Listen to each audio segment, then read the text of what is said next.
He was taking a nap when suddenly he heard this loud buzzing sound. Half asleep, he jumps up, grabs a slipper, and chases a cicada around the room. He finally shoos it away, but the buzzing doesn't stop.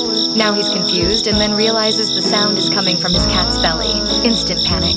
He gently shakes the cat, hoping it'll cough up the bug. Nothing happened. So he comes up with a genius plan. If the cat really ate the cicada, maybe more food will push it through. So he grabs a pile of snacks and starts feeding his cat. And right then, he spots the cicada, not the cat. It was hiding under the bed the whole time. That's when it hits him. He just got tricked into giving him extra snacks. Subscribe for more.